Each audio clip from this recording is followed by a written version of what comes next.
الله أنت الرحيم يا الله أنت السلام يا الله أنت العزيز يا الله أنت القدوس يا الله أنت الجبار يا الله أنت الغفور يا الله أنت الغفار يا الله أنت العليم يا الله أنت القهار يا الله أنت المعطي يا الله أنت الوهاب يا الله أنت الشاكر يا الله أنت الحميد يا الله أنت الواحد يا الله أنت الجميل يا الله لا إله إلا الله محمد رسول الله.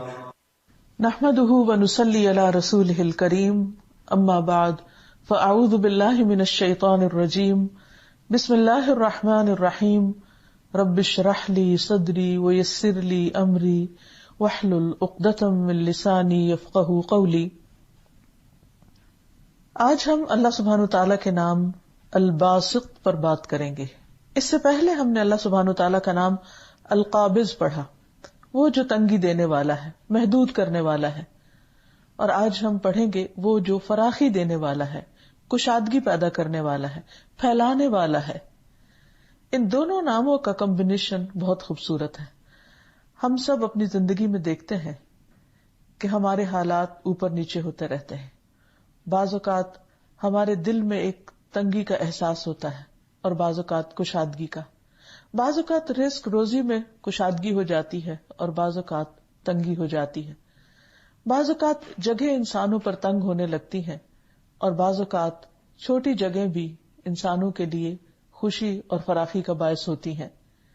ان کیفیات سے ہر شخص دوچار ہوتا ہے اور بعض اوقات اسی طرح ایک دن طلوع ہوتا ہے جیسے روزانہ طلوع ہوتا ہے اور انسان کے دل کے اندر ایک امنگ، امید اور خوشی ہوتی ہے، اور دوسرا دن بھی ویسے ہی سورج طلوع ہوتا ہے اسی گھر میں، اسی جگہ، اسی مقام پر، لیکن دل کے اندر ایک عجب سی تنگی محسوس ہوتی ہے، ایک گھٹن کی سی کیفیت ہوتی ہے. یہ دراصل کون کرتا ہے؟ یہ کیسے ہوتا ہے؟ اور بعض اوقات کوشش کے باوجود بھی انسان اس سے دور نہیں ہو سکتا یا اس کیفیت کو اپنے سے دور نہیں کر سکتا. پھر اسی طرح بعض اوقات انسان کی سوچوں میں بھی ایک تنگی یا دل میں ایک تنگی دوسروں کے بارے میں آنے لگتی ہے، اور بعض اوقات انسان دوسروں کے بارے میں بہت وسعت قلب و نظر کا ثبوت دیتا ہے. تو یہ تنگی اور کشادگی کی کیفیت ہر شخص ایکسپیرینس کرتا ہے. بات یہ ہے کہ اللہ سبحانہ وتعالی ہمارے دلوں کا مالک ہے. ہمارے دل اس کے ہاتھ میں ہیں. وہ چاہے تو انہیں کھول دے اور وہ چاہے تو انہیں تنگ کر دے. وہ جس سے محبت کرتا ہے اس کا دل ہدایت کے لیے کھول دیتا ہے، اس کا سینہ کشادہ کر دیتا ہے، اور جس کو ہدایت نہیں دینا چاہتا، جسے وہ ناپسند کرتا ہے، اس کا دل تنگ کر دیتا ہے. تو آئیے ہم دیکھتے ہیں کہ اس نام کو پہچاننے سے ہماری زندگی پر کیا اثرات پڑتے ہیں. تو سب سے پہلے الباسط یعنی اللہ سبحانہ وتعالی جو کشادگی کرنے والا ہے، کھولنے والا ہے، فراخی والا ہے. اور باسط کا لفظ عربی زبان میں بسط سے نکلا ہے، جس کا معنی ہوتا ہے ہاتھ بڑھانا، ہاتھ کھولنا، ہاتھ پھیلانا. ہاتھ کیوں پھیلایا جاتا ہے؟ کبھی تو کچھ مانگنے کے لیے، کچھ حاصل کرنے کے لیے، کبھی کسی چیز کو پکڑنے کے لیے، کبھی کسی پر حملہ کرنے کے لیے اور مارنے کے لیے، کبھی خرچ کرنے کے لیے بھی ہاتھ پھیلایا جاتا ہے. اسی طرح کسی کو ویلکم کرنے کے لیے بھی ہاتھوں کو پھیلایا جاتا ہے. یعنی ہاتھ کا پھیلانا ایک طرح سے کشادگی کی علامت ہوتا ہے. اللہ سبحانہ وتعالیٰ اپنا ہاتھ کس طرح پھیلاتے ہیں اس کی کیفیت ہمیں نہیں معلوم، کیونکہ ہمیں نہیں بتایا گیا. بہرحال اس نام کا استعمال اللہ سبحانہ وتعالیٰ کے لیے ایک نون حقیقت ہے، ایک معلوم حقیقت ہے کہ اللہ جس کے لیے چاہتا ہے اپنے فضل اور رزق کے خزانے کھول دیتا ہے، اس کی روزی کشادہ کر دیتا ہے. بندوں کے دل بھی اس کی حکمت اور رحمت کے ساتھ کھلتے ہیں، یعنی اللہ تعالیٰ کی رحمت اور حکمت سے انہیں شرح صدر حاصل ہوتا ہے. اور پھر جس کے لیے اللہ تعالیٰ چاہے اس کے لیے تنگی پیدا کر دیتا ہے. قرآن مجید میں اللہ تعالیٰ فرماتے ہیں لَهُ مَقَالِيدُ السَّمَاوَاتِ وَالْأَرْضِ يَبْسُطُ الرِّزْقَ لِمَن يَشَاءُ وَيَقْدِرُ إِنَّهُ بِكُلِّ شَيْءٍ عَلِيمٌ.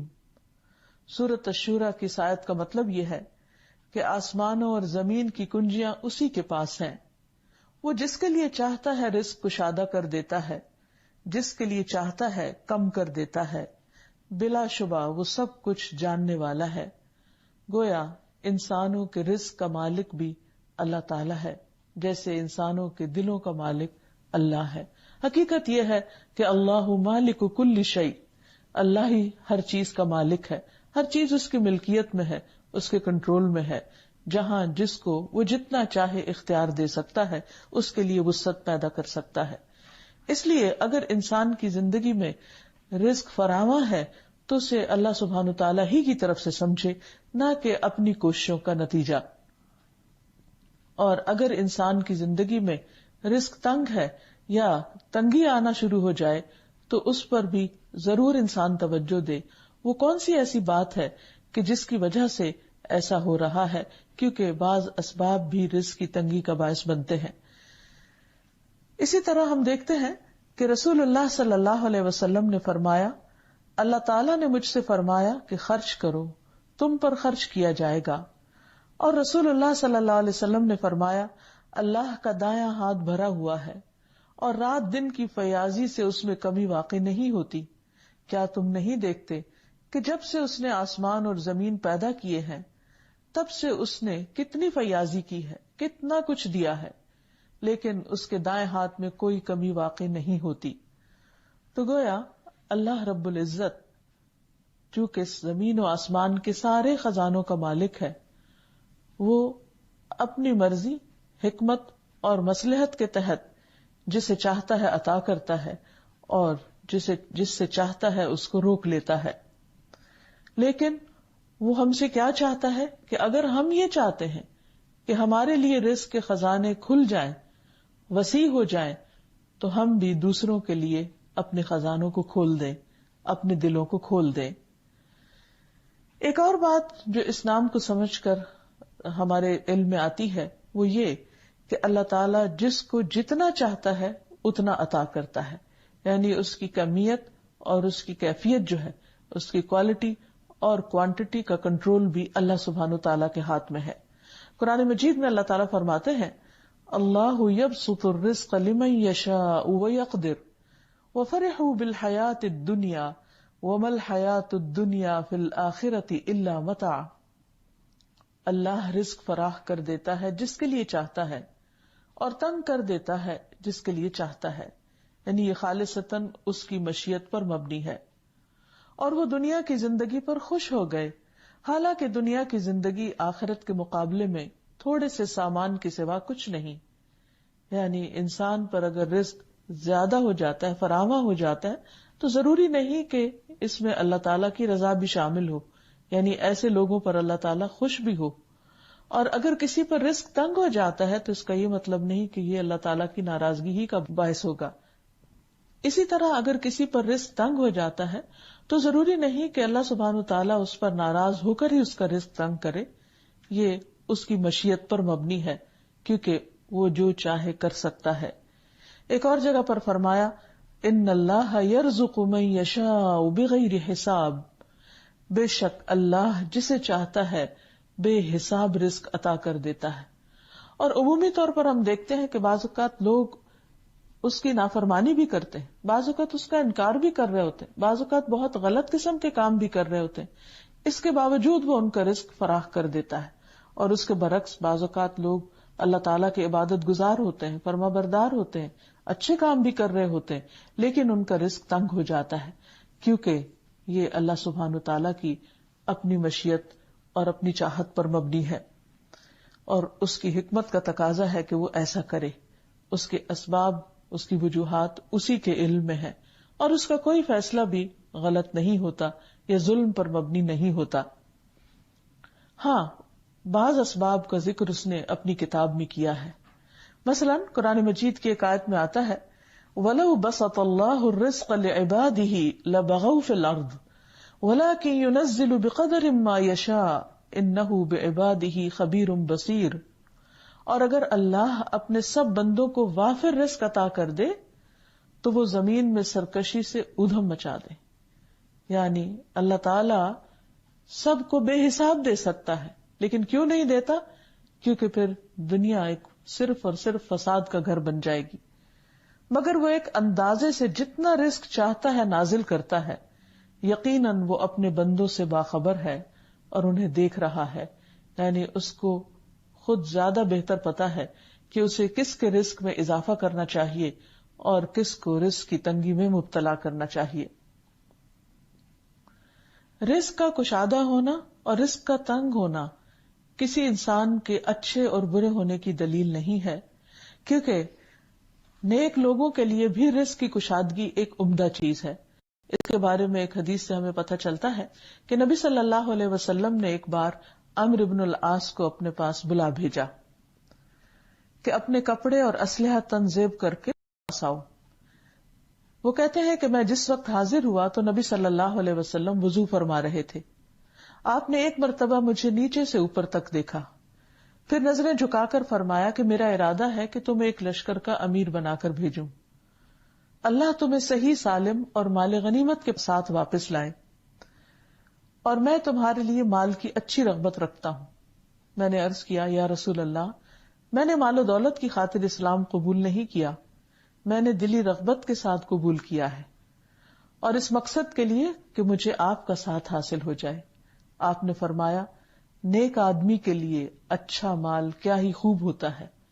یعنی مال بذات خود کوئی بری چیز نہیں، اگر وہ مال کسی اچھے انسان کے ہاتھ میں ہوگا تو یقیناً وہ خیر اور بھلائی کے کاموں پر خرچ ہو رہا ہوگا. لیکن بعض لوگوں کے لیے یہ مال آزمائش بن جاتا ہے، جیسا کہ منافقین کے لیے. اللہ سبحانہ وتعالی جو الباسط ہے، جو فراخی دینے والا ہے، وہ جب اپنے خاص فضل سے لوگوں کو فراخی عطا کرتا ہے تو بعض اوقات لوگوں کے لیے وہ فراخی سخت آزمائش کا باعث بن جاتی ہے، اور اس کی وجہ سے وہ بعض اوقات ایک دوسرے پر فخر کرنے لگتے ہیں، یا ایک دوسرے کے ساتھ کمپٹیشن میں آ جاتے ہیں، ایک دوسرے کو نیچا دکھانے لگتے ہیں، یا جن کے پاس نہیں ان کو اپنے سے حقیر جاننے لگتے ہیں. تو یہ سب انسان کے لیے ایک آزمائش ہے.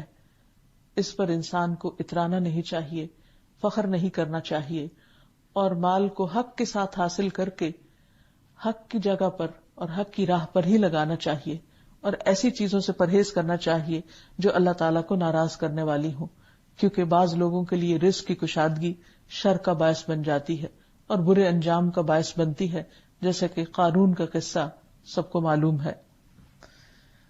پھر اسی طرح الباسط کے ایک معنی ہے ہاتھ پھیلانے والا، یعنی بندوں کی طرف ہاتھ پھیلانے والا تاکہ وہ اس کی طرف لوٹے توبہ کے ساتھ، اپنی بخشش مانگتے ہوئے.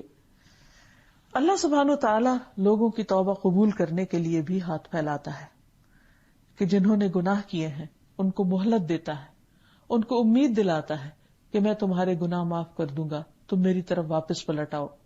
اس سلسلے میں ابو موسیٰ اشعری رضی اللہ تعالیٰ عنہ کی ایک حدیث ہے.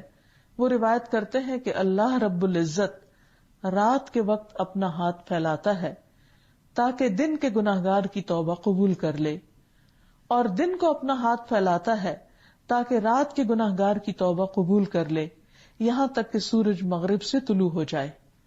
یعنی اللہ سبحانہ تعالیٰ بندوں کی طرف اس لیے متوجہ ہوتے ہیں تاکہ بندے اس کی طرف لوٹ آئیں، اپنے گناہوں کی معافی مانگ لیں، اپنے اوپر گناہوں کے جو بوجھ لاد کر اپنے آپ کو پریشان کیے ہوئے ہیں ان سے آزاد ہو جائیں. پھر اسی طرح اللہ سبحانہ تعالیٰ سوالیوں کو عطا کرنے کے لیے بھی ہاتھ پھیلاتا ہے. ابن مسعود رضی اللہ عنہ سے روایت ہے کہ رسول اللہ صلی اللہ علیہ وسلم نے فرمایا، جب رات کا آخری تہائی حصہ باقی رہ جاتا ہے تو اللہ عز و جل آسمان دنیا پر نزول فرماتے ہیں، پھر آسمانوں کے دروازے کھول دیے جاتے ہیں، پھر اللہ عز و جل اپنے ہاتھوں کو پھیلا کر فرماتے ہیں، ہے کوئی مانگنے والا کہ اس کی درخواست پوری کر دی جائے، ہے کوئی استغفار کرنے والا کہ اس کو بخش دیا جائے. اور یہ سلسلہ طلوع فجر تک چلتا رہتا ہے، یعنی جب تک فجر کی اذان نہیں ہوتی اس وقت تک اللہ سبحانہ و تعالیٰ اپنے بندوں کو پکارتے رہتے ہیں کہ اے بندو اٹھو اور معافی مانگ لو، اے بندو اٹھو اور اپنی ضروریات مجھ سے مانگ لو، میں تمہاری ضروریات پوری کر دوں گا، میں تمہاری دعائیں قبول کر لوں گا. یہ اللہ سبحانہ و تعالیٰ کی خاص عنایت ہے شفقت ہے، مہربانی ہے اور محبت ہے اپنے بندوں کے ساتھ، ورنہ اسے ہماری ضرورت نہیں. ہم عام طور پر یہ سمجھتے ہیں کہ اگر رات کے پچھلے پہر میں اٹھ کر تہجد پڑھیں گے یا دعائیں مانگیں گے تو شاید اس سے اللہ تعالیٰ کو کچھ فائدہ ہو. ہرگز بھی نہیں. یہ جو کچھ بھی انسان کرتا ہے وہ اپنے ہی فائدے کے لیے کرتا ہے.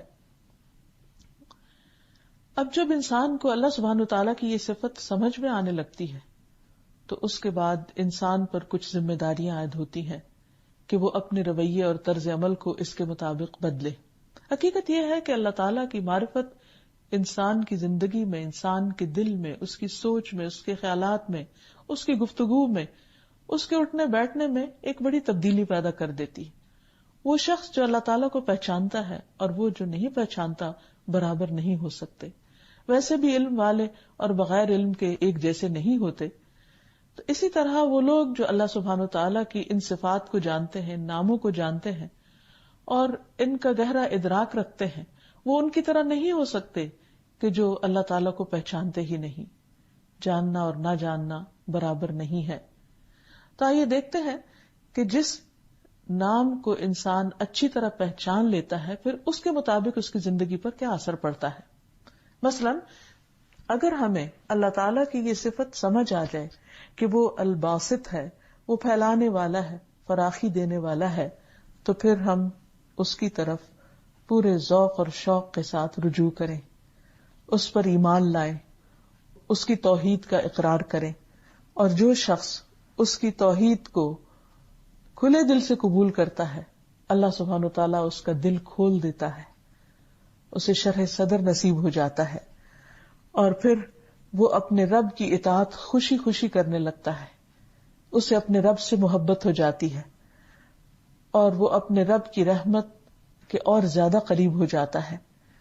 قرآن مجید میں اللہ تعالیٰ فرماتے ہیں وَمَن يُؤْمِن بِاللَّهِ يَهْدِ قَلْبَهُ، جو اللہ پر ایمان رکھتا ہے اللہ سبحانہ وتعالیٰ اس کے دل کو ہدایت دے دیتا ہے، اس کے دل کو تھام لیتا ہے، اس کو خوشی عطا کرتا ہے، اس کے دل میں ایک نور پیدا کر دیتا ہے اور پھر وہ عام انسانوں کی طرح نہیں رہتا.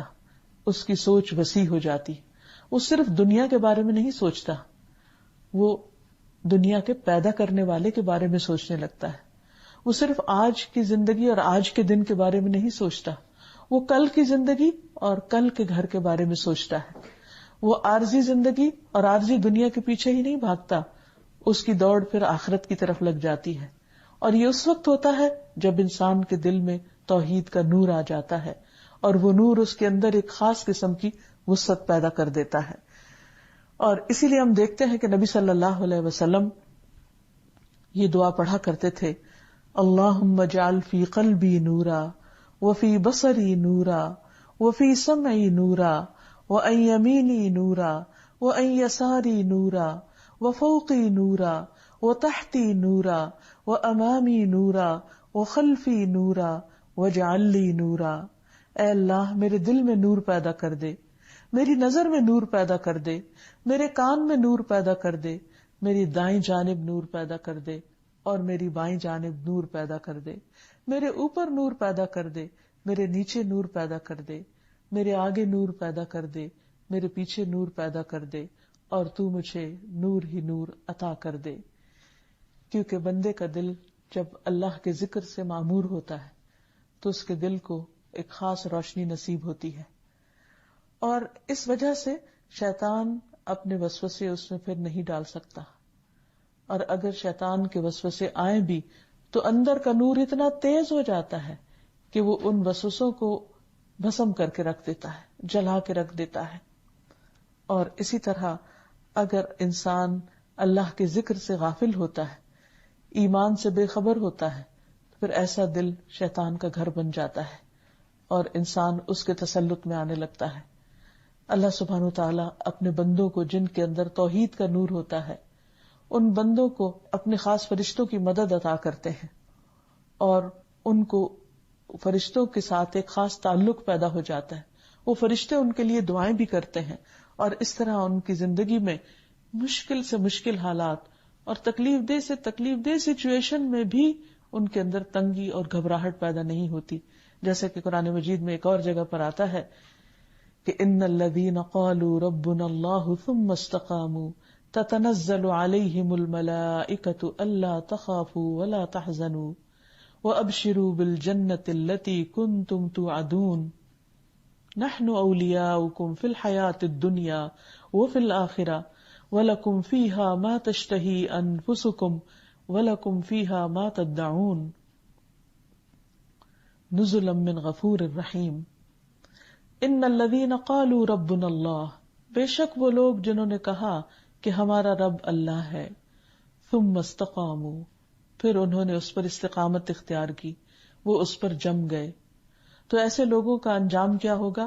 تَتَنَزَّلُ عَلَيْهِمُ الْمَلَائِكَةُ ان پر فرشتے نازل ہوتے ہیں، ان پر فرشتے اترتے ہیں اور وہ آ کر ان کو تسلی دیتے ہیں کہ اللہ تخافوا ولا تحزنوا کہ تم نہ خوف کھاؤ نہ غم کھاؤ، نحن اولیاؤکم فی الحیات الدنیا ہم دنیا کی زندگی میں تمہارے دوست ہیں، وفی الآخرہ اور آخرت میں بھی، وَلَكُمْ فِيهَا مَا تَشْتَهِي أَنفُسُكُمْ اور وہاں تمہارے لیے وہ سب کچھ ہوگا جس کی تم خواہش کرو گے، وَلَكُمْ فِيهَا مَا تَدَّعُونَ اور جو تم طلب کرو گے، جو مانگو گے وہ تمہیں دیا جائے گا، اور یہ رب رحیم کی طرف سے ایک مہمانی ہوگی۔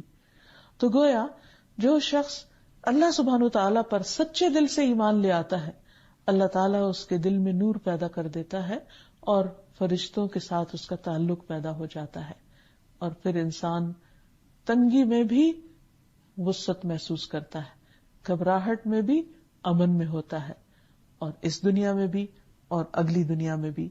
ایسے ہی لوگوں کے لیے قبریں بھی وسیع ہو جائیں گی، جنت کے باغوں میں سے باغ بن جائیں گی، ایسے لوگوں کے لیے حشر کے دن بھی گھبراہٹ نہ ہوگی اور وہ عرش الہی کے سائے تلے ہوں گے، ایسے لوگ امن کے ساتھ جنت میں داخل ہو جائیں گے۔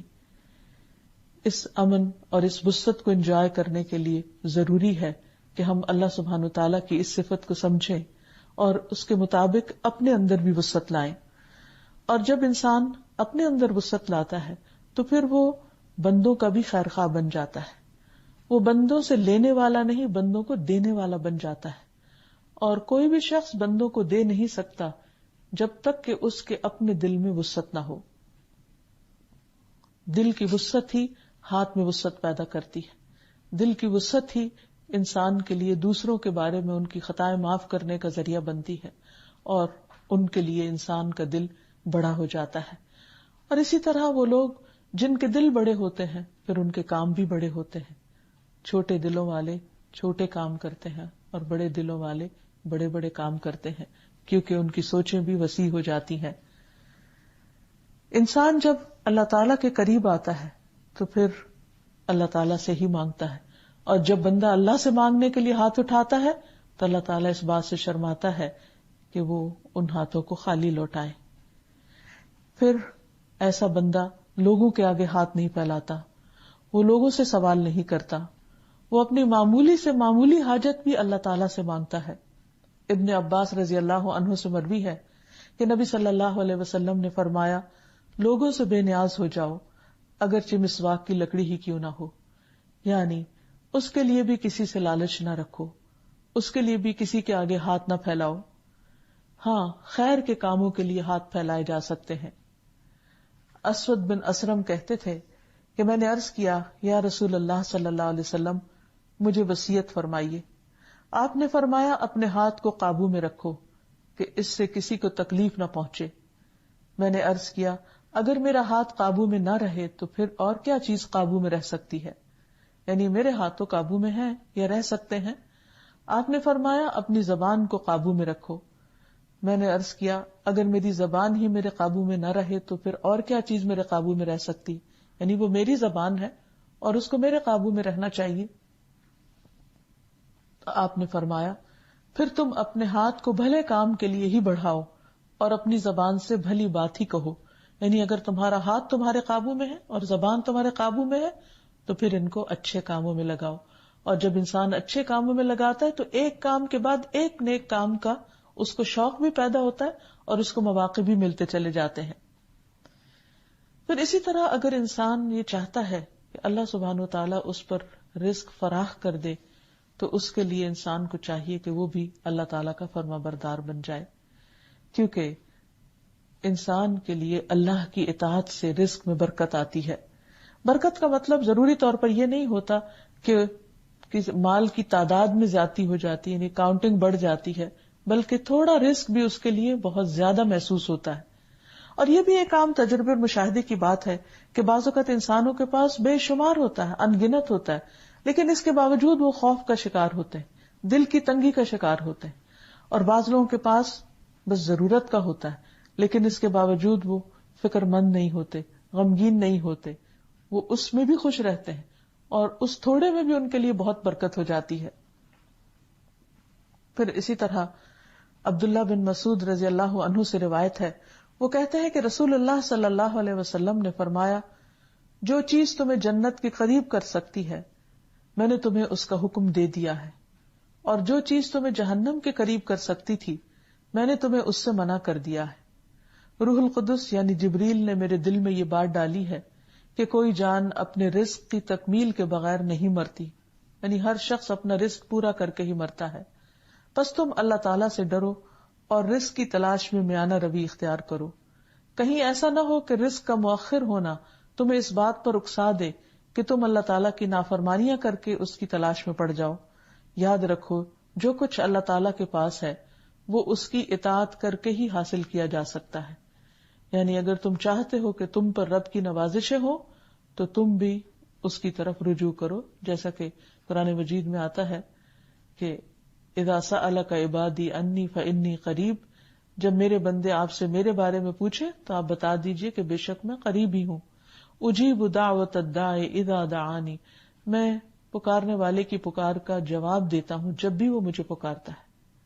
فلیستجیبوا لی، چاہیے کہ وہ بھی میری بات مانے.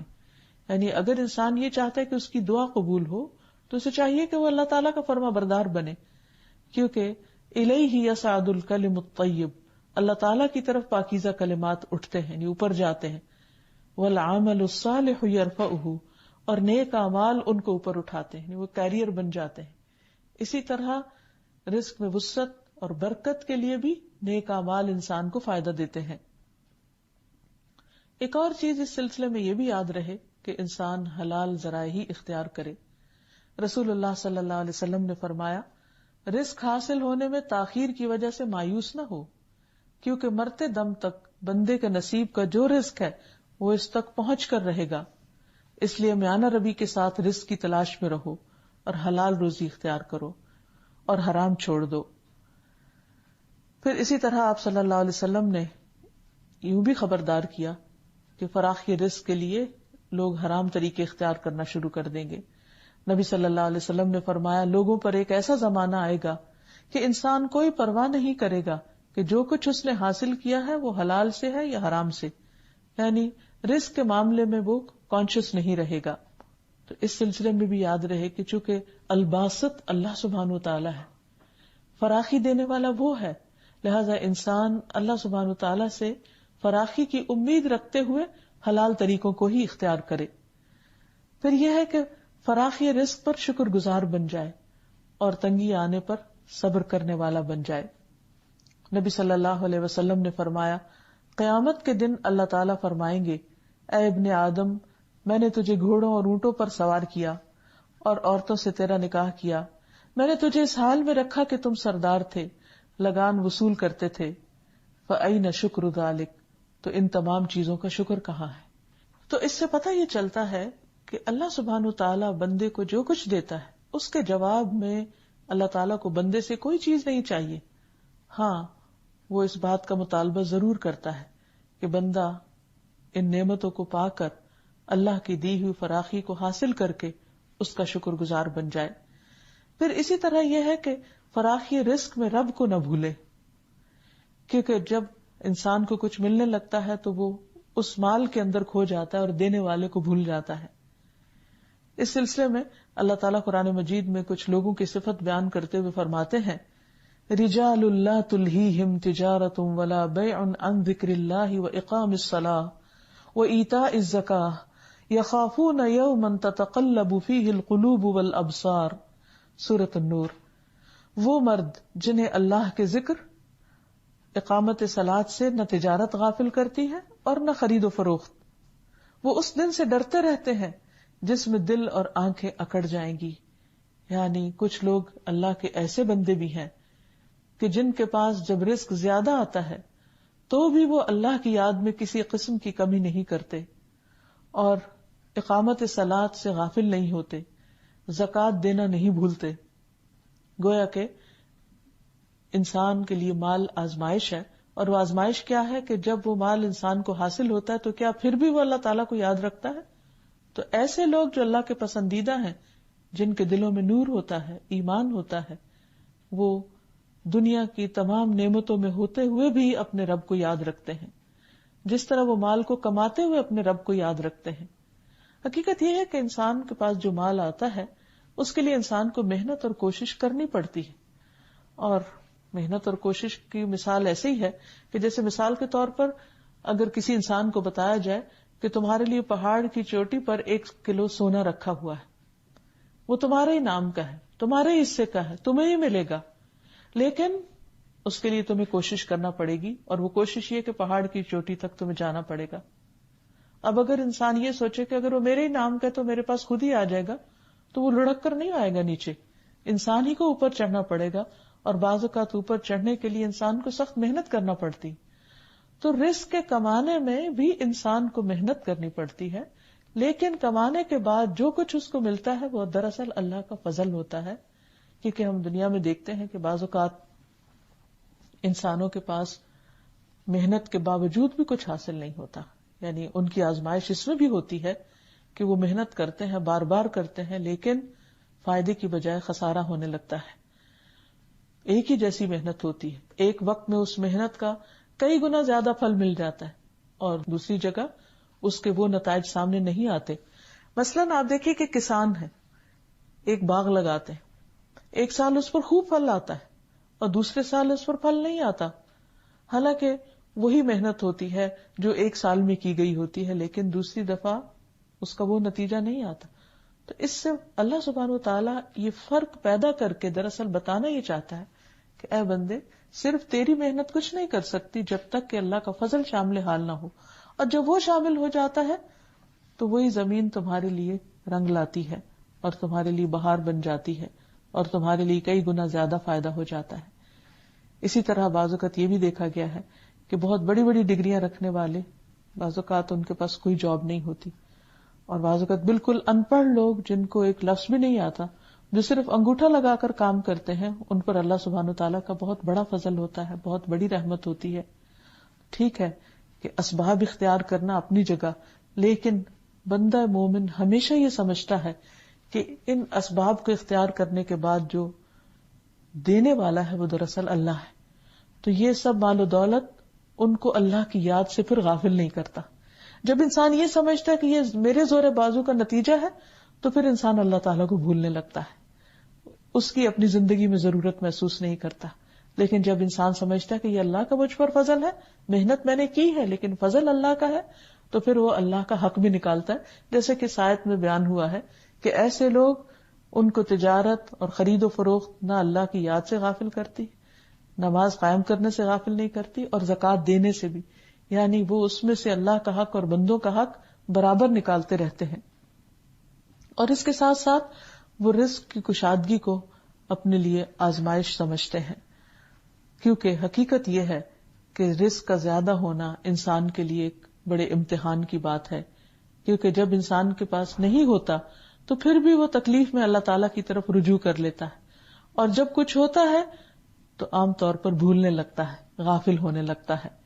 کیونکہ جب رزق زیادہ ہوتا ہے تو پھر انسان کی دنیا کی طرف کشش بڑھنے لگتی، دنیا کی طرف رغبت زیادہ ہو جاتی، اور اس رغبت میں پھر وہ ایسا مشغول ہوتا ہے، اس کے ساتھ ایک کے بعد ایک چیز اس کے سامنے آتی چلی جاتی ہے کہ جس کی وجہ سے وہ اپنے آپ کو روک نہیں سکتا، ریزسٹ نہیں کر سکتا، اور یوں بعض اوقات ایک قدم کی پھسلن اس کو بہت دور لے جاتی ہے اللہ سبحانہ وتعالی سے.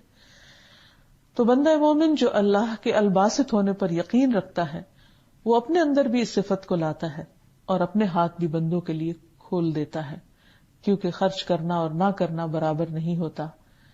رسول اللہ صلی اللہ علیہ وسلم نے فرمایا، اے ابن آدم، اپنی ضرورت سے زائد مال خرچ کر دینا تیرے لیے بہتر ہے. اگر تو اس کو روک لے گا تو یہ تیرے لیے برا ہوگا، اور دینے کی ابتدا اپنے اہل و عیال سے کرو، اوپر والا ہاتھ نیچے والے ہاتھ سے بہتر ہے۔ اور جب انسان اللہ تعالیٰ کے راستے میں دینے لگے تو پھر مفلسی سے نہ ڈرے، غربت سے نہ ڈرے، کیونکہ اللہ کا وعدہ ہے کہ اگر تم دو گے تو میں تمہیں اور زیادہ دوں گا۔ وَمَا أَنفَقْتُم مِّن شَيْءٍ فَهُوَ يُخْلِفُهُ وَهُوَ خَيْرُ الرَّازِقِينَ، اور جو کچھ بھی تم خرچ کرتے ہو تو وہ اس کی جگہ تمہیں اور دے دیتا ہے، اور وہی سب سے بہتر رازق ہے۔ پھر اسی طرح حضرت اسماء رضی اللہ تعالی عنہا سے آپ صلی اللہ علیہ وسلم نے فرمایا کہ خرچ کرو، یا تھوڑا تھوڑا کر کے خرچ کرتی رہو، گن گن کر نہ رکھو، ورنہ اللہ تعالیٰ بھی گن گن کر دے گا۔ حضرت اسماء کہتی ہیں کہ ایک مرتبہ رسول اللہ صلی اللہ علیہ وسلم میرے پاس سے گزرے، میں اس کو کچھ گن رہی تھی اور اسے ناپ بھی رہی تھی، تو آپ نے فرمایا اے اسماء گن گن کے نہ رکھو ورنہ اللہ بھی تمہیں گن گن کر دے گا۔ رسول اللہ صلی اللہ علیہ وسلم کے اس ارشاد کے بعد میں نے اپنے پاس سے کچھ جانے والے کو یا آنے والے کو کبھی بھی شمار نہیں کیا، یعنی میں بے حساب دیتی، اور جب بھی میرے پاس اللہ کا کوئی رزق ختم ہوا اللہ تعالیٰ نے مجھے اس کا بدل ضرور عطا کر دیا۔ تو اگر انسان یہ چاہتا کہ اللہ اس کا حساب نہ لے تو بندہ بھی پھر بندوں کے ساتھ حساب کتاب کم کر دے۔ پھر اسی طرح جتنا مال زیادہ ہو اتنا ہی زیادہ خرچ کرنا اچھا ہے۔ آپ صلی اللہ علیہ وسلم نے فرمایا جو لوگ دنیا میں زیادہ مال و دولت جمع کیے ہوئے ہیں قیامت کے دن وہی خسارے میں ہوں گے، سوائے ان کے جنہیں اللہ نے مال دیا ہو اور انہوں نے اسے دائیں بائیں آگے پیچھے خرچ کیا ہو اور اسے بھلے کاموں میں ہی لگایا ہو۔ پھر اسی طرح یہ ہے کہ انسان اس مال کو خرچ کر کے اپنی گردن کو جہنم سے آزاد کرتا ہے۔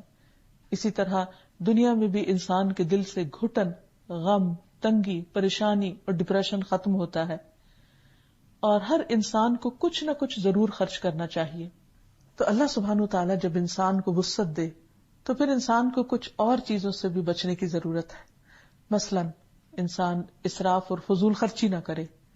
قرآن مجید میں اللہ تعالیٰ فرماتے ہیں وَالَّذِينَ إِذَا أَنفَقُوا لَمْ يُسْرِفُوا وَلَمْ يَقْتُرُوا وَكَانَ بَيْنَ ذَلِكَ قَوَامًا، اور اللہ کے بندے جو خرچ کرتے ہیں تو نہ اسراف کرتے ہیں نہ بخل کرتے ہیں، بلکہ ان کا خرچ ان دو انتہاؤں کے درمیان اعتدال پر ہوتا ہے۔ پھر اسی طرح ایک اور جگہ پر فرمایا وَلَا تُبَذِّرْ تَبْذِيرًا إِنَّ الْمُبَذِّرِينَ كَانُوا إِخْوَانَ الشَّيَاطِينِ وَكَانَ الشَّيْطَانُ لِرَبِّهِ كَفُورًا، اور فضول خرچی نہ کرو کیونکہ فضول خرچی کرنے والے شیطانوں کے بھائی ہیں اور شیطان اپنے پروردگار کا بہت ناشکرا ہے۔ پھر اسی طرح بعض اوقات مال و دولت پا کر انسان کے اندر تکبر آ جاتا ہے، تو اس سے بھی بچنے کی ضرورت ہے، کیونکہ یہ دراصل اللہ کا دیا ہوا مال ہے، انسان کی صرف ذاتی کوشش سے اس کو حاصل نہیں ہوا، اور قارون نے بھی تکبر ہی کیا تھا جس کا انجام سب کے سامنے ہے۔ پھر اسی طرح بعض اوقات انسان ناجائز ذرائع سے مال حاصل کر کے وسعت اور خوشحالی حاصل کر لیتا ہے، لیکن اس سے بھی ڈرنے کی ضرورت ہے، کیونکہ یہ انسان کے لیے سراسر آزمائش ہے، اور خاص طور پر اس کی تاکید کی گئی کہ جو رزق قسمت میں وہ تو ملے گا، لیکن اسے صحیح راستوں سے حاصل کرو، حرام راستوں سے حاصل نہ کرو، کیونکہ حدیث میں آتا ہے کہ ایک بندہ اس وقت تک دنیا سے نہیں جا سکتا جب تک کہ وہ اپنے حصے کا رزق پا نہ لے، اسے کھا نہ لے، اسے حاصل نہ کر لے، لہذا جو اس کے حصے میں آنا ہے اسے وہ حلال ہی طریقے سے حاصل کرے، حرام سے حاصل نہ کرے۔ اور آخر میں یہ کہ اللہ سبحانہ وتعالیٰ کے اس نام کو سامنے رکھتے ہوئے اللہ تعالیٰ سے دعا بھی کرتے رہنے چاہیے۔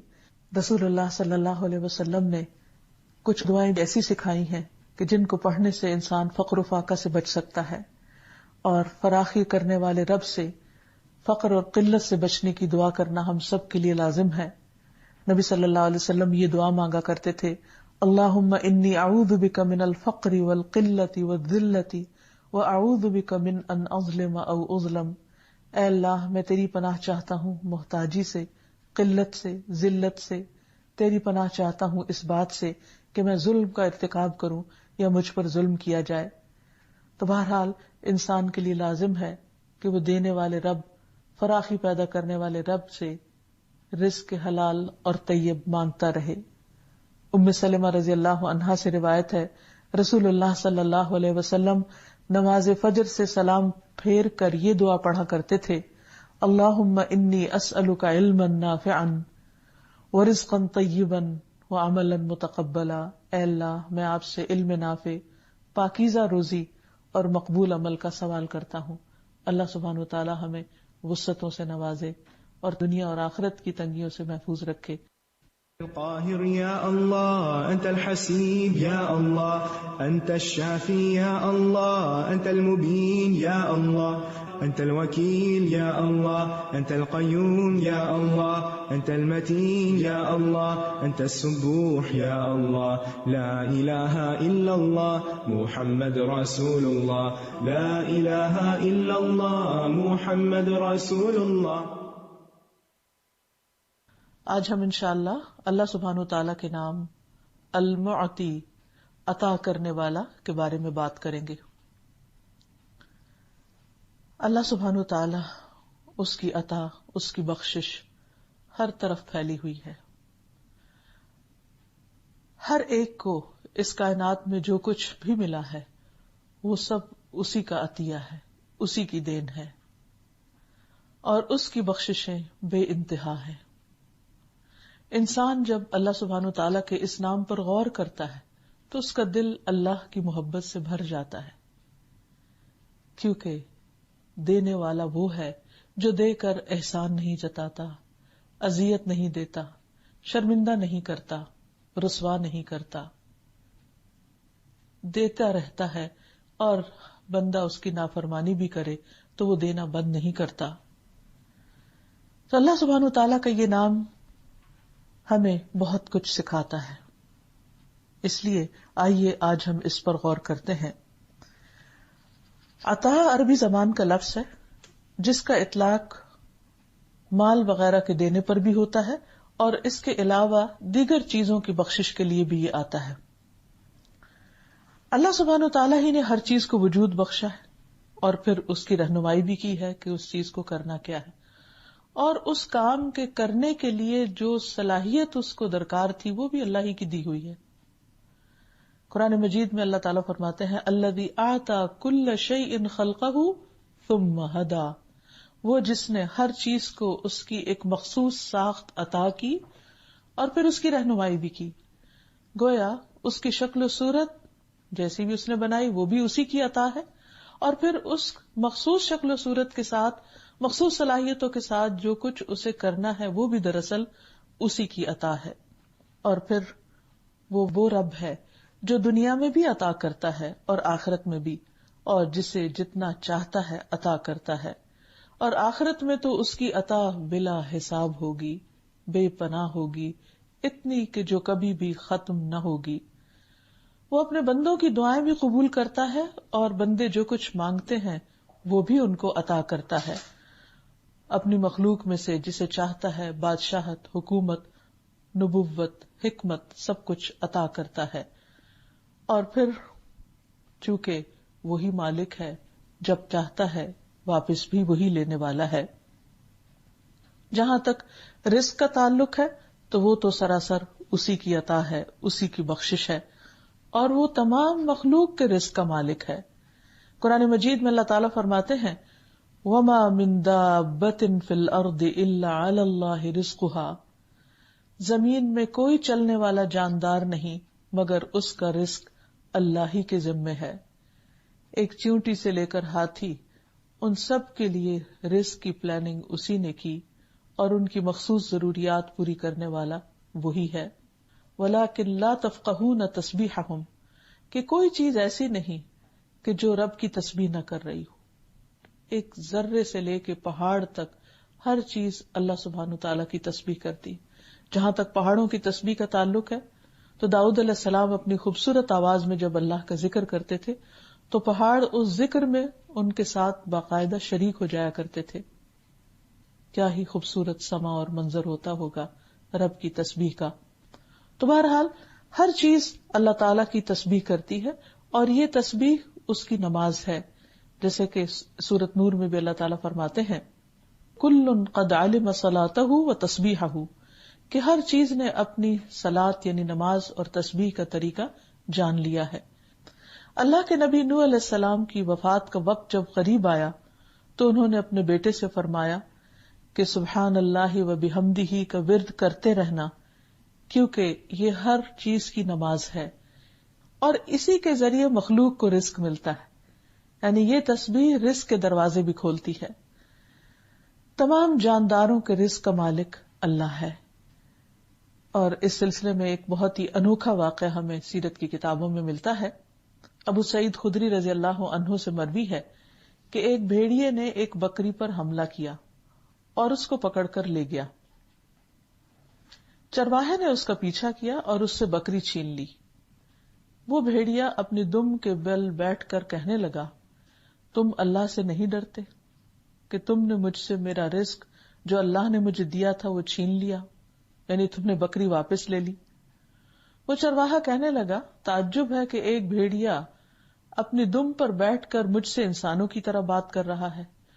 وہ بھیڑیا کہنے لگا کہ میں تمہیں اس سے زیادہ تعجب کی بات نہ بتاؤں، یعنی تم اس پہ حیران ہو رہے ہو کہ میں باتیں کر رہا ہوں.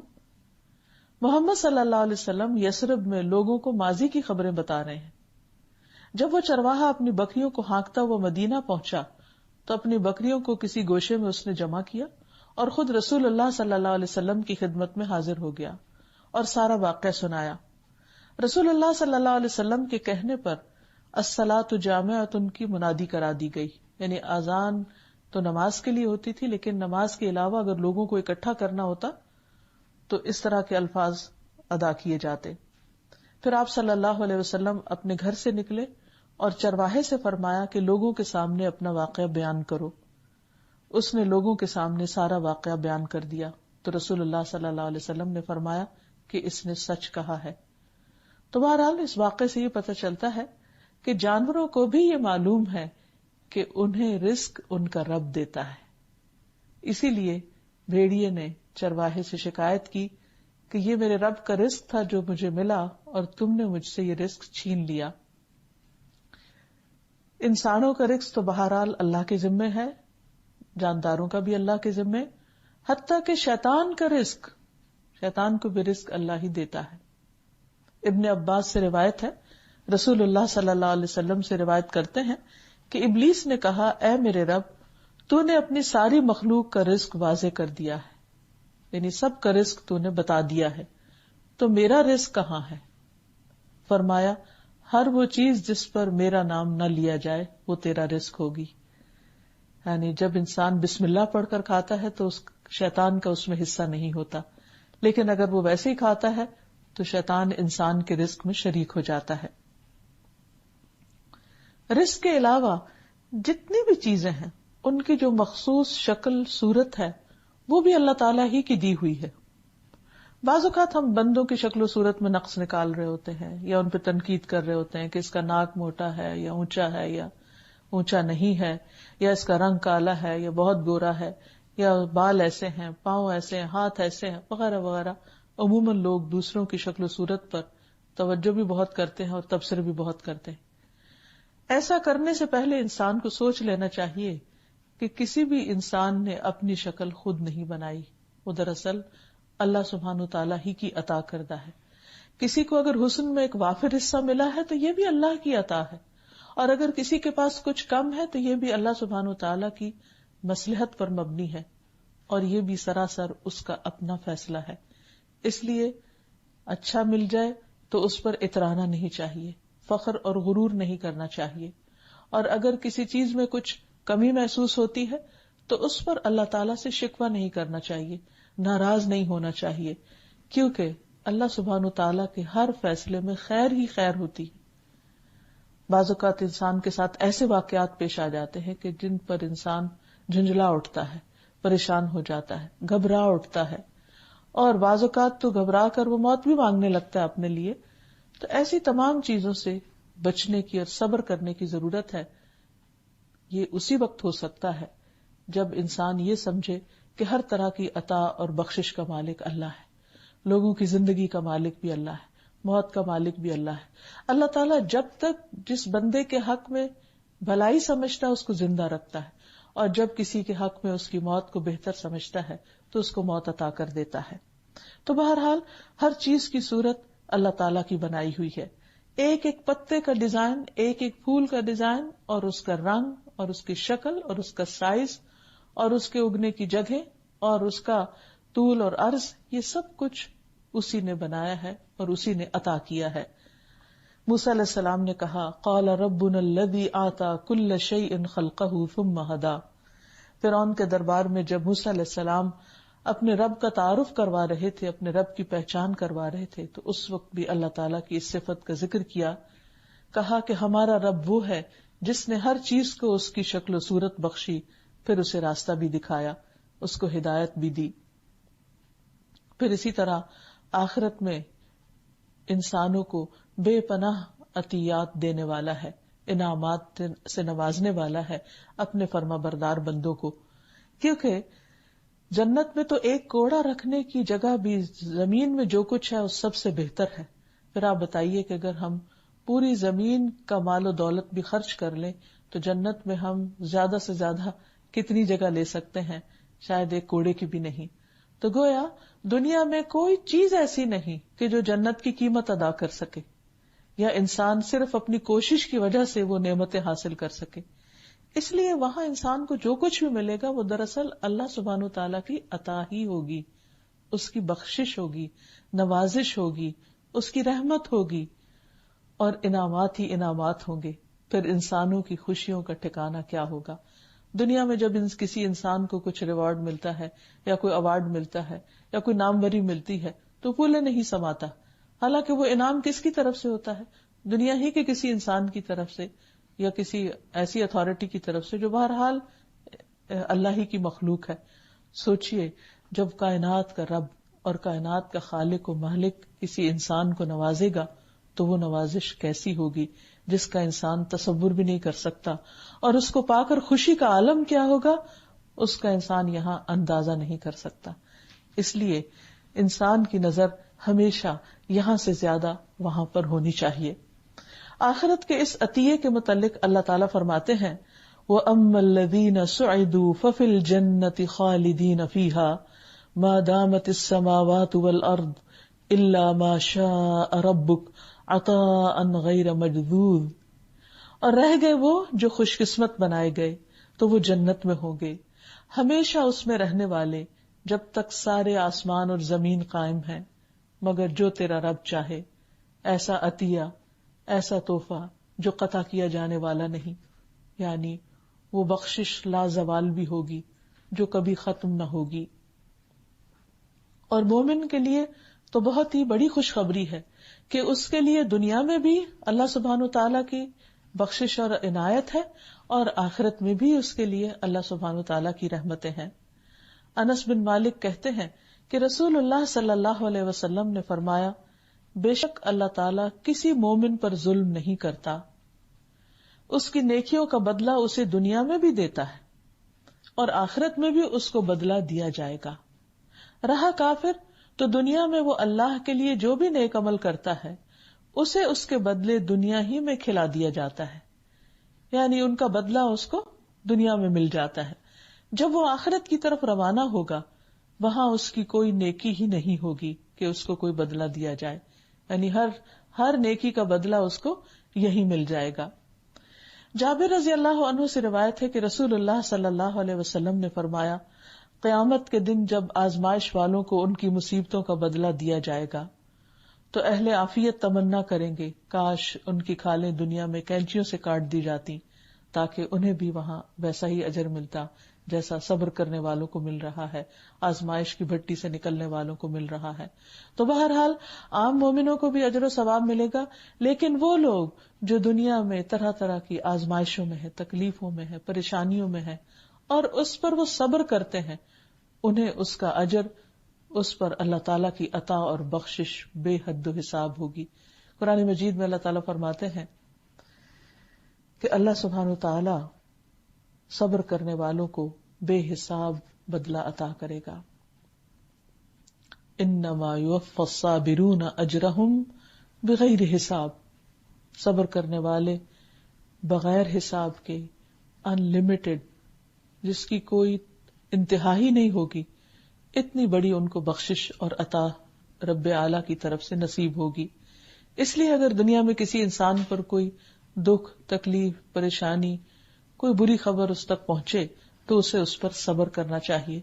اللہ تعالیٰ کے فیصلے کو قبول کر لینا چاہیے، اللہ تعالیٰ کی رضا پر راضی ہو جانا چاہیے، کیونکہ جو رب سے راضی ہو جائے گا رب اس سے راضی ہو جائے گا، اور جس سے رب راضی ہو جائے گا پھر اس پر وہ اپنی نوازشوں کی انتہا کر دے گا۔ پھر اسی طرح آخرت میں انسان کو جو کچھ ملے گا اس کا اندازہ اس سے لگایا جا سکتا ہے کہ جنت میں جو جنتی سب سے کم درجے کا ہوگا، جس کا چہرہ اللہ تعالیٰ جہنم سے جنت کی طرف پھیر دیں گے اور اس کے لیے ایک سایہ دار درخت بنا دیں گے، تو وہ آدمی کہے گا اے میرے رب مجھے اس درخت کے قریب کر دیجئے تاکہ میں اس کے سائے میں رہوں۔ پھر اسے جنت میں داخل کر دیا جائے گا۔ اللہ تعالیٰ اس سے فرمائیں گے کہ فلاں فلاں چیز کے بارے میں سوال کرو۔ پھر جب اس کے ساری آرزویں اور سوال ختم ہو جائیں گے تو اللہ تعالیٰ فرمائیں گے کہ یہ بھی تیرے لیے ہے اور اس سے 10 گنا زیادہ بھی تیرے لیے ہے۔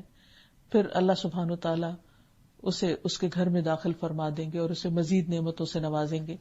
تو اس سے پتہ یہ چلتا ہے کہ دنیا میں وہ انسان جو منیمم درجے کی نیکیوں پر بھی تھا، اللہ تعالیٰ جب اسے نوازنے پر آئیں گے تو بے پناہ بے حد و حساب اجر عطا فرمائیں گے۔ یہ سب کچھ اس کے اپنے خزانوں میں سے ہے، یہ انسان کا کمایا ہوا نہیں، یہ انسان کی محنت نہیں، کیونکہ انسان کی محنت زیادہ سے زیادہ دنیا میں اگر وہ دیکھے تو کس حد تک اور کس درجے تک جا سکتی ہے۔ مثلاً قارون کو سب سے بڑا مالدار انسان تصور کیا جا سکتا ہے، لیکن اس کے بھی خزانے لمیٹڈ تھے اور اس کے خزانوں نے اسے کب تک فائدہ دیا، اسے بڑی مشکل سے بھی بچا نہ سکے۔ تو اس لیے انسان کو ہمیشہ اللہ سبحانہ تعالیٰ کی عطیات، اللہ سبحانہ تعالیٰ کی نوازشوں پر ہی نظر رکھنی چاہیے۔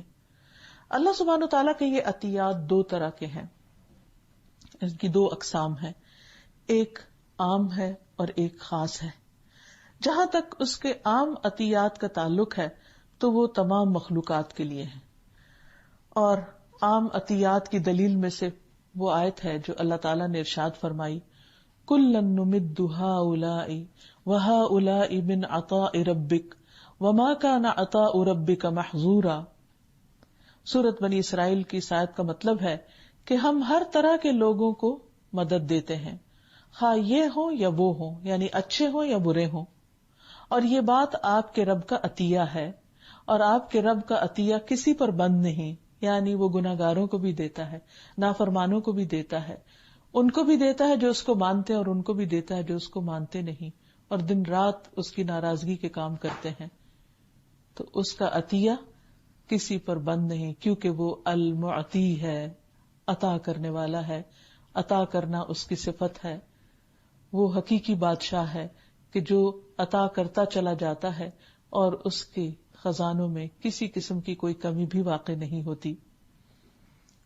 پھر اسی طرح خاص عطیات بھی ہوتے ہیں، خاص قسم کی نوازشیں بھی، اور وہ اللہ تعالیٰ اپنے خاص بندوں پر کرتا ہے، اور وہ ہیں انبیاء، رسل، صدیقین، شہداء، صالحین وغیرہ۔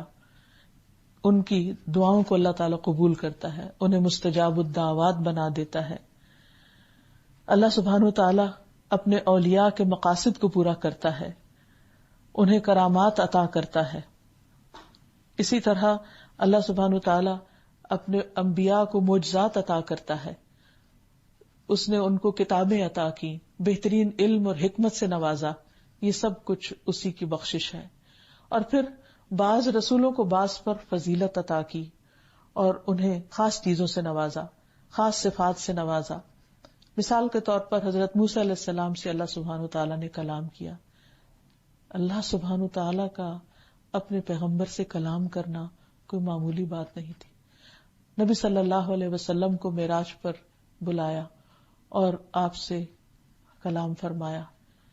اس سے بڑا مقام کسی مقرب فرشتے کو بھی نصیب نہیں ہوا جو نبی صلی اللہ علیہ وسلم کو عطا ہوا، یہ بھی اللہ تعالیٰ ہی کی عطا اور بخشش تھی۔ پھر اسی طرح سلیمان علیہ السلام کو اللہ تعالیٰ نے ایسی حکومت عطا کی کہ جو اس سے پہلے کسی کو عطا نہیں کی گئی تھی۔ اللہ سبحانہ تعالیٰ نے فرمایا قال رب اغفر لی وہب لی ملکا لا ينبغی لأحد من بعدی انک انت الوہاب فسخرنا له الریح تجری بامرہ رخاء حیث اصاب والشياطين كل بناء وغواص وآخرين مقرنين في الأصفاد هذا عطاؤنا فمن أو أمسك بغیر حساب. سورۃ صاد. سلیمان علیہ السلام نے کہا اے میرے رب مجھے معاف کر دے اور مجھے ایسی حکومت عطا فرما جو میرے بعد کسی کے لائق نہ ہو. یقیناً تو بہت ہی عطا کرنے والا ہے. چنانچہ ہم نے ہوا کو ان کے تابع کر دیا. جہاں ان کو پہنچنا ہوتا وہ ان کے حکم پر نرمی کے ساتھ چلتی تھی، یعنی جیسے آج کل کوئی جہاز میں بیٹھ کر جائے. شیاطین بھی مسخر کر دیے، وہ بھی ان کے کنٹرول میں تھے، جو سب معمار اور غوطہ زن تھے، یعنی ان کے لیے عمارتیں تعمیر کرتے اور سمندروں میں غوطے لگا کر مختلف طرح کی چیزیں لے کر آتے، اور کچھ دوسرے جو زنجیروں میں جکڑے ہوئے تھے، یعنی جو سرکش قسم کے تھے. یہ ہماری عطا ہے، اب کسی پر احسان کرو یا اپنے پاس رکھو، کوئی حساب نہیں. یعنی اس دنیا کی سب سے بڑی حکومت اللہ تعالیٰ نے سلیمان علیہ السلام کو دی، اور اس کے بعد ویسی کسی کو بھی نہیں دی. ان کی دعا قبول ہو گئی جب انہوں نے کہا کہ ایسی کسی اور کے پاس نہ ہو. یہ سب چیزیں دوسرے انسان کوشش سے بھی حاصل نہیں کر سکتے کہ کوئی پرندوں کی یا جانوروں کی بولیاں سمجھے، یا پھر یہ ہے کہ اس کے لیے جنات اس درجے میں مسخر کر دیے جائیں اور جنات اس کے لیے تعمیر کا کام کریں اور بڑے بڑے کارنامے انجام دیں. یہ سب کچھ کیا تھا؟ یہ اللہ تعالیٰ کا ان کی کسی کوشش یا محنت کے بغیر ان کو اپنی عطا سے دینا تھا. یہ اللہ تعالیٰ کی بخششیں تھیں، نوازشیں تھیں ان پر، تو یہ اس کے خاص بندوں کے لیے ہوتی. پھر اسی طرح ہم دیکھتے ہیں کہ دنیاوی اعتبار سے بھی بعض بندوں کے اوپر اللہ سبحانہ و تعالیٰ بعض چیزیں القاء کر دیتا ہے. مثلا جتنی بھی سائنسی ایجادات ہوئی ہیں وہ بھی ایک طرح سے لوگوں کے دلوں پر اللہ تعالیٰ نے مختلف چیزوں کے انکشافات کیے. نیوٹن کے لیے گریوٹی کا لا، یہ ہم سب جانتے ہیں اس کے بارے میں، لیکن ایک سیب کو گرتے دیکھ کر اس نے اس سے ایک قانون اخذ کیا. حالانکہ دنیا میں ہمیشہ سے سیب گرتے چلے آئے ہیں اور لوگ دن رات چیزوں کا گرنا دیکھتے ہیں، لیکن اس پر ان کو وہ انکشاف نہیں ہوا جو نیوٹن پر ہوا. اسی طرح یو نیم اٹ، یعنی بے شمار ایجادات ہیں، بے شمار ایسی چیزیں ہیں کہ جو چند انسان دیکھ پائے دوسروں کے مقابلے میں. یہ بھی دراصل اللہ سبحانہ تعالیٰ کی عطا اور بخشش ہی تھی. پھر اللہ سبحانہ تعالیٰ بندوں کی محنت کا اور بندوں کی کوشش کا بھی بہت قدردان ہے. بعض اوقات ان کی سخت محنت کے نتیجے میں ان پر اپنی خاص عطا اور بخشش فرماتا ہے. بعض اوقات ان کی کسی نیکی کی وجہ سے ان کو ایسی چیز عطا کر دیتا ہے کہ جو ان کے مقابلے میں دوسروں کے پاس نہیں ہوتی. تو بہرحال یہ اس کی حکمت اور مصلحت پر مبنی ہوتا ہے. پھر اسی طرح اللہ سبحانہ تعالیٰ کا دعائیں قبول کرنا. ہمارے اعمال ایسے نہیں، بعض اوقات کوشش ایسی نہیں ہوتی، لیکن جب ہم اللہ تعالیٰ سے مانگتے ہیں تو اللہ تعالیٰ اپنی خاص رحمت سے عطا بھی کر دیتے ہیں. اور انہی میں ہم دیکھتے ہیں کہ جیسے زکریا علیہ السلام کی اولاد کے لیے دعا تھی، وَإِنِّي خِفْتُ الْمَوَالِيَ مِنْ وَرَائِي وَكَانَتِ امْرَأَتِي عَاقِرًا فَهَبْ لِي مِن لَّدُنْكَ وَلِيًّا. انہوں نے عرض کیا بے شک میں اپنے پیچھے قرابت داروں سے ڈرتا ہوں اور میری بیوی بانجھ ہے، سو مجھے اپنے پاس سے ایک وارث عطا کر. حبلی من لدنک ولیا. تو اللہ تعالیٰ نے ان کی خواہش پوری کر دی اور انتہائی بڑھاپے کے عالم میں ان کو اولاد سے نوازا. پھر یہ کہ اللہ تعالیٰ بندوں کو جزا دینے والا بھی ہے، اور خاص طور پر آخرت کی جزا کے بارے میں آتا ہے جزاء من ربک عطاء حسابا. یہ آپ کے رب کی طرف سے بدلہ ہے جو کافی ہوگا، یعنی بندوں کے لیے انتہائی خوشی کا اور راحت کا سامان. پھر اسی طرح اللہ سبحانہ تعالیٰ کی عطا کردہ چیزوں میں سے دین کی سمجھ عطا کرنا بھی ہے. رسول اللہ صلی اللہ علیہ وسلم نے فرمایا جس کے ساتھ اللہ تعالیٰ بھلائی کا ارادہ کرتا ہے اسے دین کی سمجھ عطا کر دیتا ہے. آپ نے فرمایا کہ دینے والا تو اللہ ہی ہے، میں تو صرف تقسیم کرنے والا، میں تو لوگوں میں بانٹتا ہوں. یعنی میرے پاس وحی کے ذریعے علم آتا ہے، ہدایت کی باتیں آتی ہیں اور میں اسے لوگوں تک پہنچاتا رہتا ہوں. پھر اسی طرح اللہ تعالیٰ جن سے محبت کرتا ہے ان کو ایمان عطا کرتا ہے، اور یہ بھی اللہ تعالیٰ کا خاص عطیہ اور بخشش ہوتی ہے. رسول اللہ صلی اللہ علیہ وسلم نے فرمایا یقیناً اللہ تعالیٰ نے تمہارے درمیان اخلاق کو اسی طرح تقسیم کیا ہے جس طرح رزق تقسیم کیا ہے. اور اللہ تعالیٰ جس سے محبت کرتا ہے اسے بھی دنیا دیتا ہے اور جس سے محبت نہیں کرتا اسے بھی دیتا ہے. لیکن ایمان وہ صرف اس کو دیتا ہے جس سے وہ محبت کرتا ہے. تو یہ بھی اللہ سبحانہ تعالیٰ کی خاص عطا ہے. پھر اسی طرح محبت، اللہ سبحانہ تعالیٰ اپنے کچھ بندوں سے محبت کرتا ہے. نہ صرف یہ کہ وہ خود محبت کرتا ہے بلکہ ان کی محبت دوسروں کے دلوں میں بھی ڈال دیتا ہے، فرشتوں کے دلوں میں بھی ڈال دیتا ہے اور بندوں کے دلوں میں بھی ڈال دیتا ہے اور ان کو خاص قبولیت عطا فرماتا ہے. یہ بھی اللہ تعالیٰ ہی کی عطا ہے. اسی طرح اللہ سبحانہ تعالیٰ نرمی پر بھی بہت کچھ عطا کرتے ہیں. حضرت عائشہ کہتی ہیں کہ رسول اللہ صلی اللہ علیہ وسلم نے فرمایا، اے عائشہ، اللہ رفیق ہے اور رفق کو پسند کرتا ہے، یعنی نرمی کو پسند کرتا ہے، اور نرمی اختیار کرنے کی بنا پر وہ اس قدر عطا کرتا ہے کہ سختی یا اس کے علاوہ کسی اور وجہ سے اس قدر عطا نہیں کرتا. یعنی اللہ سبحانہ تعالیٰ کو بندوں کے اندر نرمی کرنا بے انتہا پسند ہے کہ وہ دوسرے لوگوں کے ساتھ سہولت کا معاملہ کریں، دوسری مخلوقات کے ساتھ آسانی اور نرمی کا معاملہ فرمائیں. پھر اسی طرح دنیا میں کسی کو جو بھی اقتدار ملا ہے یا حکومت ملی ہے یا کوئی اتھارٹی ملی ہے یا کوئی عہدہ ملا ہے، وہ بھی اللہ سبحانہ تعالیٰ ہی کی عطا ہے کہ وہ کچھ لوگوں میں سے بعض کو چن لیتا ہے اور انہیں دوسروں پر حاکم بنا دیتا ہے. اگر یہ انسانوں کے بس کی بات ہوتی تو پھر ہر انسان صرف حاکم ہوتا اور محکوم کوئی بھی نہ ہوتا، لیکن یہ بھی اللہ تعالیٰ بعض لوگوں کو بعض کے مقابلے میں چن لیتا ہے.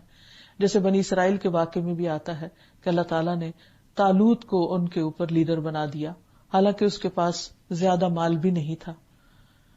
لیکن اللہ سبحانہ تعالیٰ جس کو چاہے جس کام کے لیے چن لے. قرآن مجید میں اللہ تعالیٰ فرماتے ہیں، وعد اللہ الذین آمنوا منکم وعملوا الصالحات ليستخلفنهم في الارض كما استخلف الذین من قبلهم، کہ تم میں سے جو مومن ہیں اور نیک کام کرتے ہیں ان سے اللہ نے وعدہ کر رکھا ہے کہ وہ انہیں زمین میں ایسی ہی خلافت عطا کرے گا جیسے تم سے پہلے کے لوگوں کو عطا کی تھی.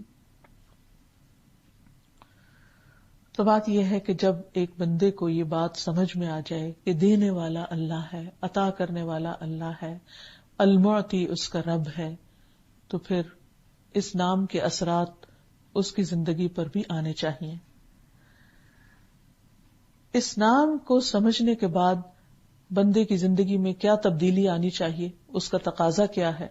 اس میں سب سے پہلی بات تو یہ کہ انسان بندوں سے مانگنے سے بچے، بندوں کی طرف مت دیکھے، ان سے لالچ نہ رکھے، ہرس نہ رکھے، جو ان کے ہاتھ میں ہے اس پر نظر نہ رکھے، جو نعمتیں کسی کو ملی ہیں ان پر ان سے حسد نہ کرے اور ان کا برا نہ چاہے، اور اللہ سبحانہ تعالیٰ سے اس کا فضل مانگتا رہے، کیونکہ وہ صاحب فضل ہے. واللہ ذو الفضل العظیم. تو جس کا فضل بہت عظیم ہے پھر اس سے کیوں نہ مانگا جائے بنسبت ان انسانوں کے کہ جو خود محتاج ہیں. قرآن مجید میں اللہ تعالیٰ فرماتے ہیں، وَقَالَ رَبُّكُمُ ادْعُونِي أَسْتَجِبْ لَكُمْ إِنَّ الَّذِينَ يَسْتَكْبِرُونَ عَنْ عِبَادَتِي سَيَدْخُلُونَ جَهَنَّمَ دَاخِرِينَ. سورۃ غافر. اور تمہارے رب نے فرمایا کہ مجھے پکارو، میں تمہاری دعا قبول کروں گا. بے شک وہ لوگ جو میری عبادت سے تکبر کرتے ہیں ان قریب ذلیل ہو کر جہنم میں داخل ہوں گے. یعنی اللہ سبحانہ تعالیٰ کو تکبر پسند نہیں. اور دوسری طرف کیا فرمایا کہ تم مجھ سے مانگو میں دعا قبول کروں گا، یعنی پورے یقین سے مانگو، تم اللہ سے مایوس نہ ہو، نا امید نہ ہو. اور ایک اور جگہ سے ہمیں یہ بھی پتہ چلتا ہے کہ آپ صلی اللہ علیہ وسلم نے فرمایا کہ جو بندہ اللہ سے نہیں مانگتا اللہ تعالیٰ اس سے ناراض ہوتا ہے. اس لیے وہ دینے والا ہے، وہ دینے کو پسند کرتا ہے، دینے سے محبت کرتا ہے. اس لیے جب کوئی بندہ اس سے مانگتا ہے تو یہ مانگنا اس بندے کے حق میں عبادت بن جاتا ہے. یہ دعا جو ہے وہ عبادت ہے. اسی لیے ہم دیکھتے سورۃ فاتح میں اللہ سبحانہ تعالیٰ فرماتے ایاک نعبد و ایاک نستعین، صرف تیری ہی ہم عبادت کرتے ہیں اور صرف تجھی سے ہم مانگتے ہیں، مدد چاہتے ہیں. تو ایک بندہ جب اللہ تعالیٰ سے کوئی چیز مانگتا ہے یا مدد چاہتا ہے تو اللہ تعالیٰ اس سے محبت کرتے ہیں. لیکن بندہ جب بندوں سے مانگنے لگتا ہے تو بندے اس سے ناراض ہونے لگتے ہیں. اسی لیے اللہ تعالیٰ نے بندوں کو منع کیا ہے کہ وہ بندوں کے سامنے اپنی حاجتیں نہ رکھیں. رسول اللہ صلی اللہ علیہ وسلم نے فرمایا جسے انتہائی شدید حاجت آ پڑے اور اس نے اسے لوگوں پر پیش کر دیا تو اس کی وہ حاجت دور نہ ہوگی، اور جس نے اسے اللہ پر پیش کیا تو ان قریب اللہ اسے بے پرواہ کر دے گا. یا تو جلد ہی دنیا میں موت آ جائے گی یا پھر اس سے اللہ تعالیٰ غنی کر دے گا، یعنی دوسروں کی محتاجی سے نکال دے گا. آپ صلی اللہ علیہ وسلم نے یہ بھی فرمایا کہ جس نے اپنے اوپر سوال کا دروازہ کھولا بغیر ناقابل برداشت محتاجی کے، یعنی ایسی ضرورت پیش آئی کہ جس کا اس کے پاس کوئی حل نہیں تو وہ دوسرے سے مدد لینے کو گیا. ادروائز اگر وہ خود اس کام کو کر سکتا ہے تو اسے خود ہی کرنا چاہیے، اللہ سے مدد مانگنی چاہیے، لیکن لوگوں کے آگے ہاتھ نہیں پھیلانا چاہیے.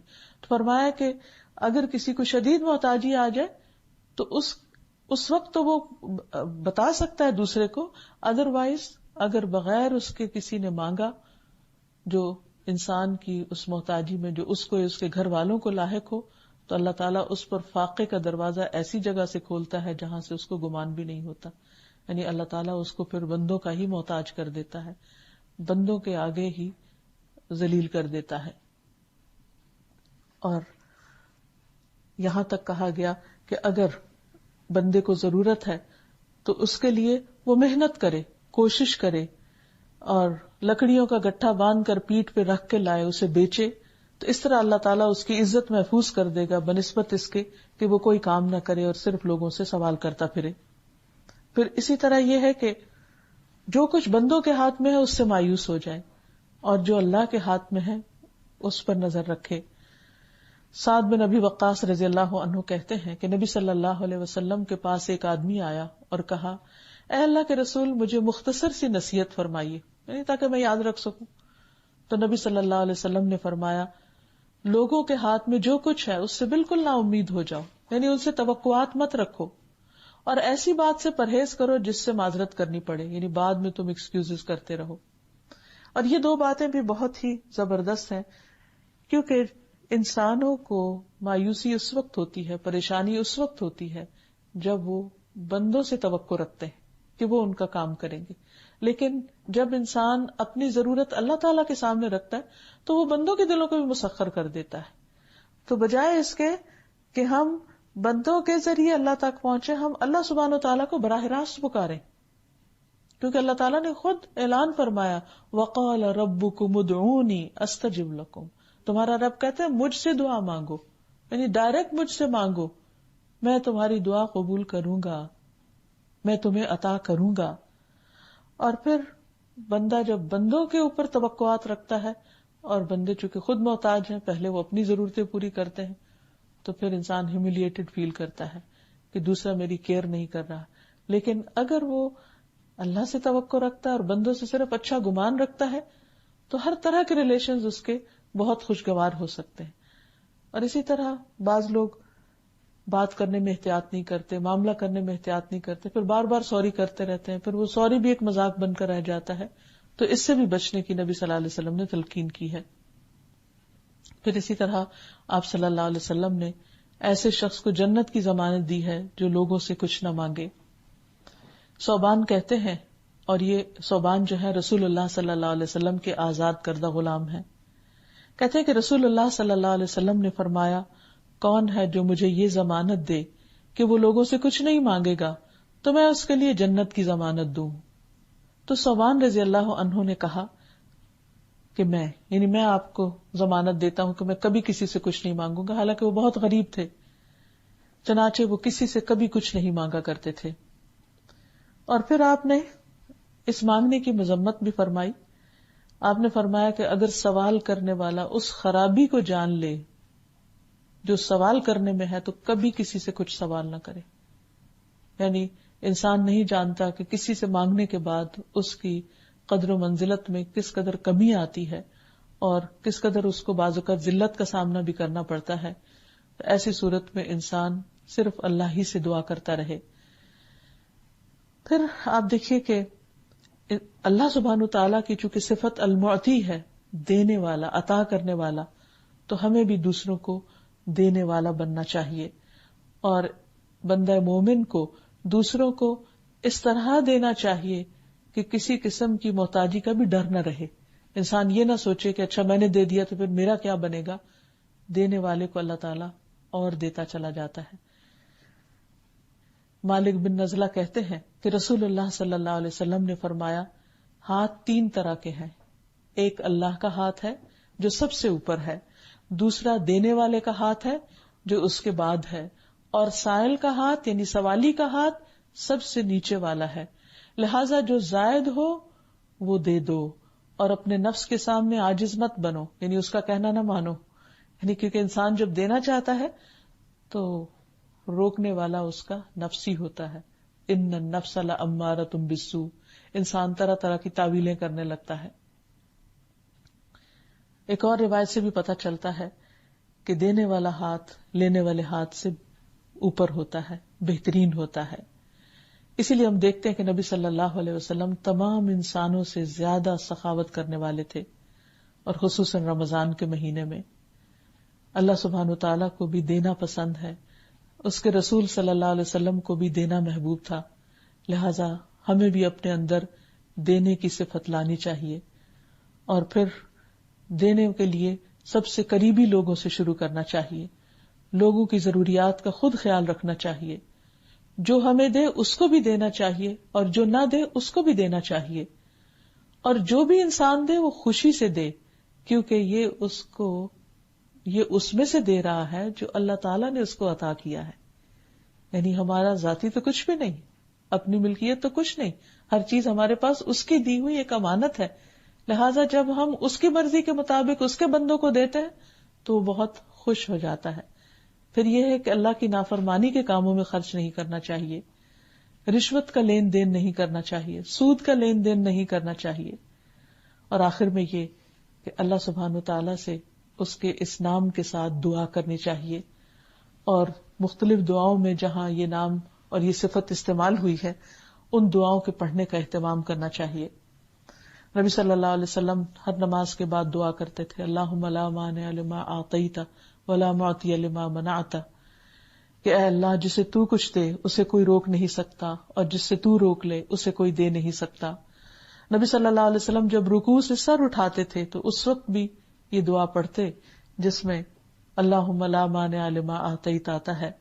پھر اسی طرح نماز کے بعد بھی آپ دعا مانگتے تو اس میں بھی یہی الفاظ آتے.